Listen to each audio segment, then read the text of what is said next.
सौराष्ट्रे सोमनाथं च श्रीशैले मल्लिकार्जुनम उज्जैन्यां महाकाल ओंकारममलेश्वरम। नमस्कार, बहुत बहुत स्वागत है आपका जीवांजलि में। आपके साथ मैं हूं अभिलाषा पाठक। आज हम बात कर रहे हैं द्वादश ज्योतिर्लिंग के बारे में। द्वादश ज्योतिर्लिंग कैसे अवतरित हुए, वो कौन से ज्योतिर्लिंग हैं जिनके सावन में ज़रूर दर्शन करने चाहिए और जीवन में ये 12 तीर्थ ज़रूर करने चाहिए। कहते हैं कि जन्म जन्म के कष्ट ज्योतिर्लिंग के दर्शन मात्र से दूर हो जाते हैं। तो आइए शुरुआत करते हैं अपनी इस यात्रा की। ज्योतिर्लिंग क्या है, पहले इसे समझिए। ज्योतिर्लिंग शब्द 2 संस्कृत शब्दों को मिलाकर बना है। ज्योति यानी प्रकाश और लिंग यानी भगवान शिव का प्रतीक। धार्मिक कथाओं के अनुसार एक बार भगवान शिव ने स्वयं को अनंत प्रकाश के स्तंभ में प्रकट किया था और ये स्तंभ न प्रारंभ था न अंत, ये पूरी तरह से अनादि और अनंत था। उन्होंने ये रूप ब्रह्मा और विष्णु के बीच हो रहे विवाद को शांत करने के लिए प्रकट किया था।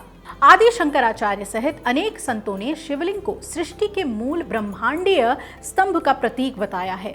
हालांकि कुल 64 ज्योतिर्लिंगों का उल्लेख शास्त्रों में मिलता है, लेकिन द्वादश यानी 12 ज्योतिर्लिंगों को विशेष रूप से पवित्र और पूजनीय माना गया है। आज आपको विस्तार से इसके बारे में बताएंगे, जिसका वर्णन शिव पुराण में भी किया गया है। इन 12 ज्योतिर्लिंगों को भगवान शिव की असीम और निराकार शक्ति का साक्षात रूप माना जाता है। ये स्थल ऐसे माने जाते हैं जहां धरती और शिव तत्व के बीच की दूरी अत्यंत सूक्ष्म हो जाती है, जिससे भक्तों को सीधे भगवान महादेव से जुड़ने का दिव्य अनुभव हो सकता है। शैव दर्शन में तो ज्योतिर्लिंग का अर्थ केवल मंदिर नहीं है, बल्कि ज्योति यानी आत्मा का प्रकाश और लिंग यानी परमात्मा का प्रतीक माना गया है।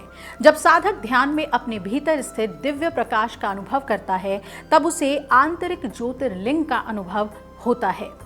ये एक बहुत ही रोचक प्रश्न है कि ज्योतिर्लिंग केवल 12 ही क्यों हैं? तो इसका उत्तर आध्यात्मिक और पौराणिक और प्रतीकात्मक तीनों स्तरों पर आप समझ सकते हैं कि शिव क्या केवल 12 स्थानों पर ही प्रकट हुए? ऐसा तो नहीं है। भारत में हजारों प्राचीन शिवलिंग और स्वयंभू शिव स्थल हैं। शिव पुराण में भी अनेक शिव क्षेत्रों का वर्णन हमें मिलता है, लेकिन उनमें से 12 स्थलों को विशेष रूप से द्वादश ज्योतिर्लिंग का दर्जा दिया गया है। अब 12 संख्या का आध्यात्मिक रहस्य आपको समझाते हैं। सनातन परंपरा में 12 संख्या अत्यंत महत्वपूर्ण मानी जाती है। जैसे साल के 12 महीने, सूर्य के 12 आदित्य, राशि चक्र की 12 राशियां, काल चक्र के 12 खंड और दिन रात्रि के 12-12 प्रहर। शैव परंपरा में तो ये माना जाता है कि भगवान शिव संपूर्ण काल समय के अधिपति हैं, इसलिए उनकी ज्योति के 12 प्रमुख केंद्र स्थापित हैं। शिव पुराण क्या कहता है वो भी जान लेते हैं। शिव पुराण में वर्णित है कि भगवान शिव ने भक्तों के कल्याण हेतु अनेक स्थानों पर ज्योतिर्लिंग रूप में प्रकट होकर निवास किया। कुछ शैव और तांत्रिक परंपराओं में तो ये भी कहा जाता है कि 12 ज्योतिर्लिंग मानव शरीर के ही 12 सूक्ष्म ऊर्जा केंद्र। ये व्याख्या पुराणों में सीधे नहीं मिलती, लेकिन साधना परंपराओं में प्रचलित है। क्या पहले 12 से अधिक ज्योतिर्लिंग थे? कुछ विद्वानों का तो ये मत है कि प्राचीन भारत में अनेक शिव क्षेत्र और ज्योतिर्लिंग माने गए। समय के साथ ही 12 प्रमुख तीर्थों की सूची व्यापक रूप से स्वीकृत हो गई और द्वादश ज्योतिर्लिंग की परंपरा स्थापित हो गई। कुछ शोधकर्ताओं ने यह भी ध्यान दिलाया कि 12 ज्योतिर्लिंग भारत के उत्तर, दक्षिण, पूर्व, पश्चिम और मध्य भागों में फैले हुए हैं। आध्यात्मिक दृष्टि से इसे शिव की सर्वव्यापकता का प्रतीक माना जाता है, मानो पूरा भारत शिवमय हो। इसे ऐसे समझ लीजिए कि 12 ज्योतिर्लिंग इसलिए हैं क्योंकि 12 संख्या भारतीय आध्यात्मिक परंपरा में पूर्णता, काल चक्र और ब्रह्मांडीय व्यवस्था का प्रतीक मानी जाती हैं। तो द्वादश ज्योतिर्लिंग भगवान शिव के 12 विशेष प्रकाश स्वरूप माने जाते हैं, जो कि पूरे भारत को एक आध्यात्मिक सूत्र में बांध देते हैं। एक सुंदर मान्यता तो ये भी है कि सूर्य के 12 रूप संसार को प्रकाश देते हैं और शिव के 12 ज्योतिर्लिंग आत्मा को प्रकाश देते हैं। तभी एक सुंदर श्लोक है, ज्योतिर्मयम महादेवम लिंग रूपेण संस्थितम, अर्थात भगवान महादेव स्वयं ज्योतिर्मय होकर लिंग रूप में स्थित हैं। ज्योतिर्लिंग कोई साधारण शिवलिंग नहीं, बल्कि भगवान शिव के अनंत निराकार, सर्वव्यापी और प्रकाशमय स्वरूप का प्रतीक है। शिव पुराण की दृष्टि में ये अनंत दिव्य ज्योति का स्मरण है, जिसका ना आदि है और ना अंत। अब आइए 12 ज्योतिर्लिंग और उनकी महिमा भी जानते हैं। सबसे पहले सोमनाथ, जो गुजरात में है। ये प्रथम ज्योतिर्लिंग है, भगवान शिव के सनातन और अविनाशी स्वरूप का प्रतीक। कई बार विध्वंस के बाद भी इसका पुनर्निर्माण हुआ, जो अडिग श्रद्धा और दिव्य दृढ़ता का प्रतीक बन गया। दूसरा ज्योतिर्लिंग श्रीशैला पर्वत पर स्थित है। मान्यता यह है कि यहाँ शिव और पार्वती जी एक साथ निवास करते हैं।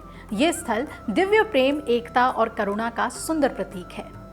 तीसरे नंबर पर है मध्य प्रदेश के उज्जैन के महाकालेश्वर। ये तीसरा ज्योतिर्लिंग है जो अपने दक्षिणमुखी लिंग के लिए प्रसिद्ध है।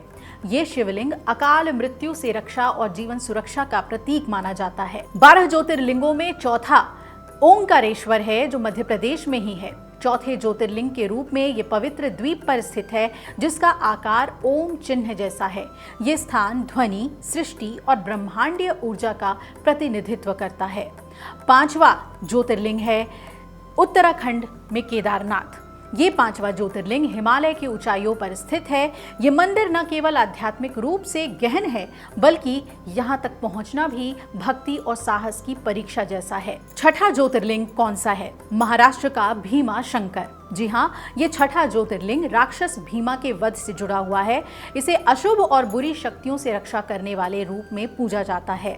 और सातवें ज्योतिर्लिंग के रूप में उत्तर प्रदेश के वाराणसी में काशी विश्वनाथ स्थापित हैं। सातवें और सबसे प्रसिद्ध ज्योतिर्लिंग, ऐसा माना जाता है कि यही भगवान शिव आत्मा को मोक्ष प्रदान करते हैं।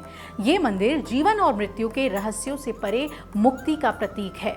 अब आपको बताते हैं 8वें ज्योतिर्लिंग के बारे में, जो है महाराष्ट्र में त्र्यंबकेश्वर। 8वें ज्योतिर्लिंग के रूप में जहां पवित्र गोदावरी नदी का उद्गम होता है। ये स्थान मोक्ष प्राप्ति के लिए किए जाने वाले विशेष अनुष्ठानों के लिए प्रसिद्ध है। 9वां ज्योतिर्लिंग कौन सा है? इसके लिए आपको जाना होगा झारखंड के वैद्यनाथ। 9वां ज्योतिर्लिंग, यहाँ भगवान शिव को दैवीय चिकित्सक के रूप में पूजा जाता है। वो शारीरिक और आत्मिक रोगों को दूर करने वाले महादेव माने जाते हैं।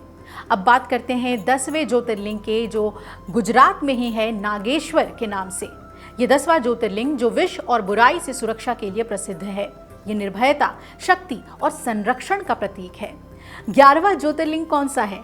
जी हाँ, रामनाथ स्वामी यानी कि रामेश्वरम, तमिलनाडु में। 11वां ज्योतिर्लिंग रामायण से जुड़ा हुआ है। मान्यता है कि भगवान श्री राम ने रावण वध के बाद प्रायश्चित्त स्वरूप यहाँ शिवलिंग की स्थापना कर पूजा अर्चना की थी।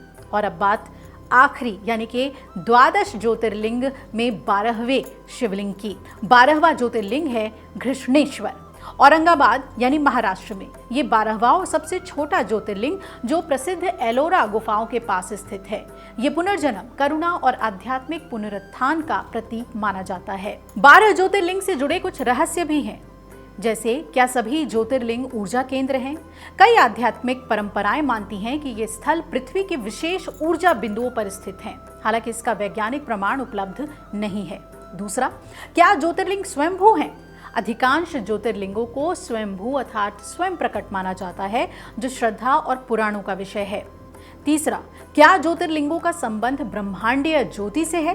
शैव दर्शन में ज्योतिर्लिंग को निराकार ब्रह्म की अभिव्यक्ति माना गया है। इसलिए केवल ये पत्थर का शिवलिंग नहीं, बल्कि अनंत चेतना का प्रतीक है। 12 ज्योतिर्लिंग केवल मंदिर नहीं, बल्कि भारत की आध्यात्मिक, सांस्कृतिक और दार्शनिक चेतना के जीवंत केंद्र हैं। हिमालय के केदारनाथ से लेकर समुद्र तट के रामेश्वरम तक फैले ये तीर्थ भगवान शिव की सर्वव्यापकता का संदेश हमें देते हैं। श्रद्धालुओं के लिए ये मोक्ष के द्वार हैं और इतिहासकारों के लिए ये धरोहर हैं। साधकों के लिए अनंत चेतना की खोज का मार्ग है। हमें उम्मीद है कि 12 ज्योतिर्लिंग पर हमारी ये जानकारी आपको पसंद आई होगी। ऐसे ही वीडियोस के लिए बने रहिएगा जीवांजलि के साथ। ओम नमः शिवाय। नमस्कार। अगर आपको हमारा ये वीडियो पसंद आया हो तो हमारे चैनल जीवांजलि को सब्सक्राइब करें